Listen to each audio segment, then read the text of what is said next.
ওই মূর্খ বিজেপির লোকেরা জানে না এই বাংলা ভাষায় কথা বলা লোকগুলো যদি এখানে না থাকতো, একটা নেতাজি, একটা সুভাষচন্দ্র বসু থেকে শুরু করে একটা বিনয় বাদল দীনেশরা যদি তৈরি না হতো, এই হেমন্ত বিশ্ব শর্মা আজও কোনো ব্রিটিশের জুতো খসত। দেবাংশু ভট্টাচার্যের সম্পূর্ণ কথাটাই মেনে নিলাম, কিন্তু সেই সঙ্গে এটাও মানতে হবে একসময় যে বাংলাতে ক্ষুদিরাম বসু, নেতাজি সুভাষচন্দ্র বসু, বিনয় বাদল দীনেশ, মাস্টারদা সূর্য সেন এদের মতো মহান ব্যক্তিত্বরা জন্মগ্রহণ করেছিল, আজকে সেই বাংলাতেই দেবাংশু ভট্টাচার্যের মতো সুপুত্ররা জন্মগ্রহণ করছে। একদিকে যার বাবা গুজরাটে খেটে খায় আর অপরদিকে তার ছেলে বাংলায় চেটে খায়। আর আমি তো গর্ব করে চটি চাটি, আমার কোনো অসুবিধা নেই। বাংলার চটির অসাধারণ স্বাদ, আমরা বাংলার চটি চাটবো। এরা জানে না এই বাঙালি বাংলা ভাষায় কথা বলা মানুষগুলো নিজের রক্ত দিয়ে দেশটা স্বাধীন করেছে। হ্যাঁ, একসময় এই বাঙালি বাংলা ভাষায় কথা বলা মানুষগুলো দেশটা স্বাধীন করেছে, আর আজ সেই বাঙালি বাংলা ভাষায় কথা বলা মানুষগুলো লপলপিয়ে চটি চাটছে।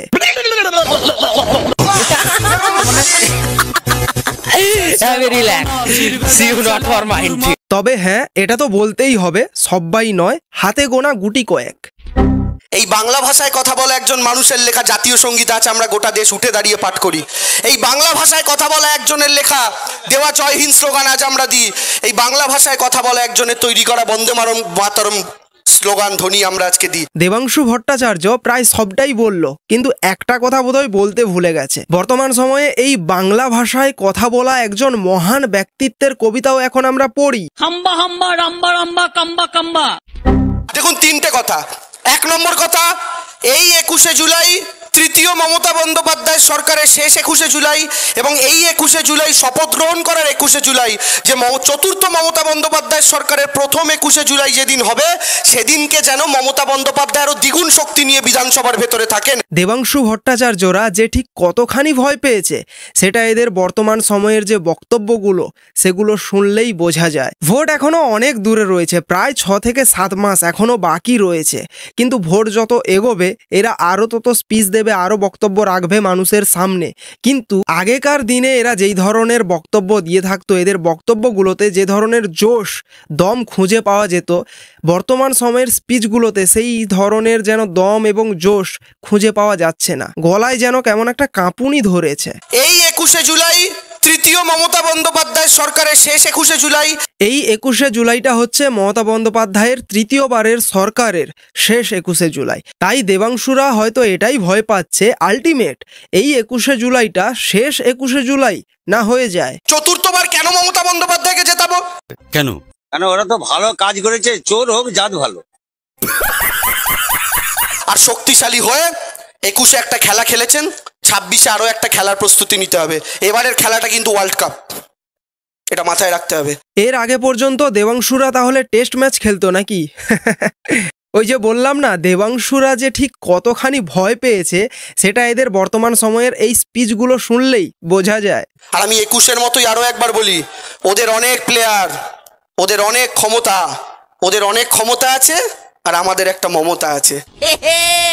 দেবাংশু ভট্টাচার্য যেটা বলতে চাইলো, দেবাংশুদের একটা মমতা আছে আর ওদের অনেক ক্ষমতা আছে। এখানে ওদের বলতে কাদেরকে বোঝানো হয়েছে? বিজেপিকে। হ্যাঁ, দেবাংশু ভট্টাচার্য ঠিকই বলেছে যে দেবাংশুদের একটা মমতা রয়েছে, কিন্তু বিজেপির অনেক ক্ষমতা রয়েছে, এটা কিন্তু ভুল। বিজেপিরও কোনো ক্ষমতা নেই, ইভেন টিএমসিরও কোনো ক্ষমতা নেই। সম্পূর্ণ ক্ষমতা রয়েছে বাংলার সাধারণ জনগণের হাতে। সবাই শিক্ষিত মানুষ, আপনারা তো কেউ অশিক্ষিত মানুষ নয়। আমার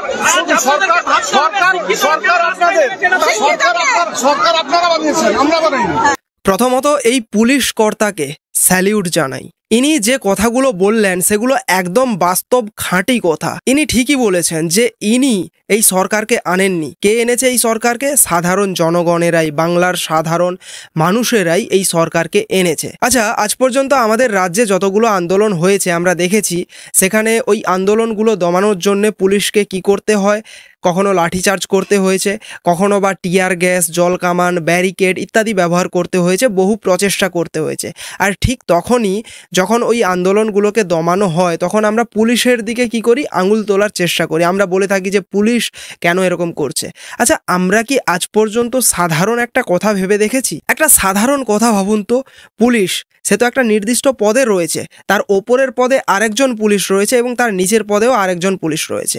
যদি একজন পুলিশ কর্তা তার ওপরের পদের থেকে কোনো ডিসিশন আসে, কোনো অর্ডার আসে, ইনস্ট্রাকশন আসে, তখন কিন্তু ওই পুলিশ কর্তাকে তার ওপরের কর্তার অনুযায়ী, ইনস্ট্রাকশন অনুযায়ী চলতে হয় এবং সেই কাজটা করতে হয়।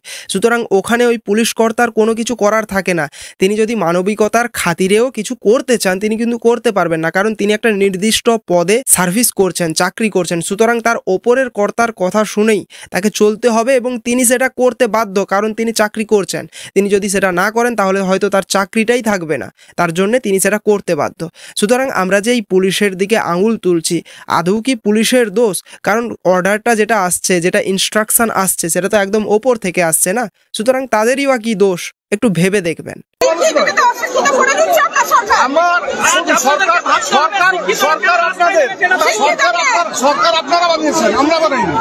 আর এই পুলিশ কর্তা যে কথাটা বললেন না, যে সরকার আমরা নির্বাচন করে আনিনি, সরকার নির্বাচন করে এনেছেন আপনারাই, এই কথাটার মধ্য দিয়েই বোঝা যাচ্ছে এই পুলিশ কর্তা ঠিক কি ইঙ্গিত দিতে চাইছেন বাংলার মানুষকে। আর বাংলার মানুষ যদি সেটা বোঝে খুব ভালো, আর না বুঝলে আরও ভালো। আর কি করা যাবে, বাংলার মানুষই একমাত্র পরিবর্তন করতে পারে।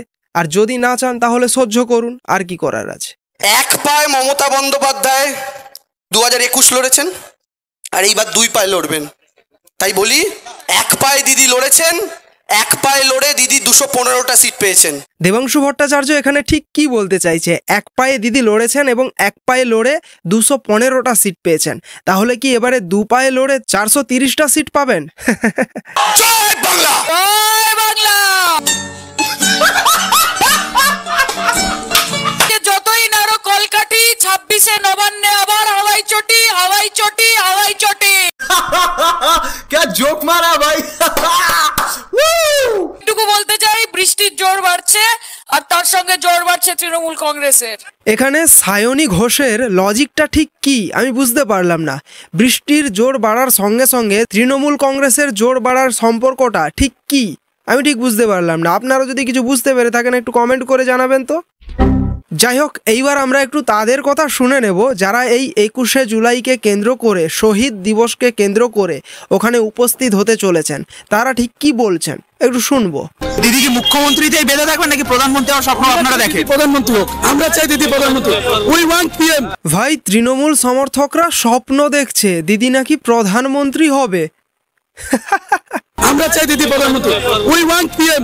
कोई सेंस है इस बात की? আচ্ছা, আমরা প্রত্যেক বছর 21শে জুলাই এই দিনটাতে একটা বিশেষ জিনিস লক্ষ্য করে থাকি। এই দিনটাতে কিছু তৃণমূল সমর্থক ধর্মতলাতে যায় এবং সেখানে গিয়ে তারা শহীদ দিবসের নামে ডিম ভাত উদযাপন করে, এরকমটা শোনা যায়। আমি বলছি না, শোনা যায়। তো যায় ভালো কথা, কিন্তু যারা যায় তাদের মধ্যে হয়তো 90%-এরও বেশি মানুষ এটাই জানে না কেন ওই শহীদ দিবস পালন করা হয়, ঠিক কাদের জন্যে পালন করা হয়। এমনকি ইভেন তাদের যদি প্রশ্নও করা হয় যে যার জন্য পালন করা হচ্ছে, যে 13 জন শহীদ হয়েছিলেন, তাদের নাম কি জানেন? কেউই জানেন না। কেউ তো আবার মোবাইল দেখে নামগুলো বলছেন। দেখুন অবস্থা। সেই 13 জন শহীদের নাম জানেন? জানি না তো। 13 জন শহীদের নাম জানেন? আপনি জানেন 13 জন শহীদের নাম? একটু নামগুলো একটু। বন্দনা দাস, মুরারি চক্রবর্তী, অসীম দাস, কল্যাণ ব্যানার্জি, তারপরে দিলীপ দাস, শ্রীকান্ত শর্মা, রঞ্জিত দাস, প্রদীপ দাস, মোহাম্মদ খালেদ, ইনু। 13 জন যিনি মারা গেছেন, যিনি শহীদ হয়েছেন, 13 জনের নাম জানেন আপনি? না, আমি ঠিক জানি না। এ তো জাস্ট হাতে গোনা কয়েকজনকে দেখালাম, তাহলে বুঝতেই পারছেন 90%-এরও বেশি মানুষ যারা ওখানে যায় তারা জানেই না যে কারা ওরা। আর সেই সঙ্গে আরও একটা প্রশ্ন থেকে যায়, শহীদ দিবস এই কথাটা বলতে আমরা কি বুঝি? শহীদের প্রতি শ্রদ্ধা জানানো হবে, সেখানে নীরবতা পালন করা হবে, কিন্তু এই শহীদ দিবসের নামে 21শে জুলাই কি করা হয়? সেখানে স্পিচ দেওয়া হয়, রাজনৈতিক বক্তব্য রাখা হয়, একের পর এক নেতা রাজনৈতিক বক্তব্য তুলে ধরেন। সেই সঙ্গে যারা তৃণমূলী সমর্থকরা সেখানে যান, সেখানে তারা আদৌ শহীদদের জন্য শ্রদ্ধা অর্পণ, নীরবতা পালন করতে যান নাকি ডিম ভাত খেতে যান? সেটা একমাত্র ভগবানই জানে। সবচেয়ে বেশি লোক বের করবে, ভিজে হোক আর মানে গা ভিজে হোক আর না ভিজে হোক, তাদের আমি আলাদা করে প্রাইজ দেবো। এই অবস্থায় বুথের লোক এক জায়গায় বের করে ছবি তুলে তারপর তোমরা রাস্তায় নামবে এবং শেষ পর্যন্ত লোকগুলো থাকানোর দায়িত্ব সেই নেতা। প্রত্যেকে কিন্তু ছবি দেবে, যে বুথ ছবি দেবে না সেই বুথ কিন্তু আগামী যে মাল আসবে সেই মাল থেকে তারা বঞ্চিত হবে।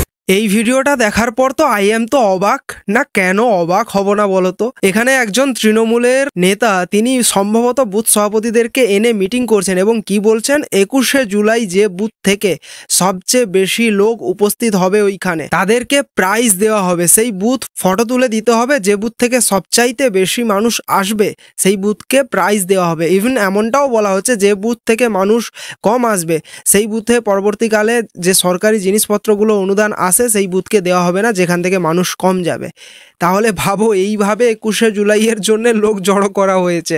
সবচেয়ে বেশি লোক বের করবে, ভিজে হোক আর মানে গা ভিজে হোক আর না ভিজে হোক, তাদের আমি আলাদা করে প্রাইজ দেবো। প্রায় 99% সদস্যই আদর্শ মেনে চলে। যে 2-4 জন আমাদের দলের ভাবমূর্তিকে নষ্ট করবার চেষ্টা করে, তারা যেন এটুকু মনে রাখে, দলের নেত্রীর নাম মমতা বন্দ্যোপাধ্যায়, এখানে আদর্শচ্যুতদের কোনো স্থান নেই।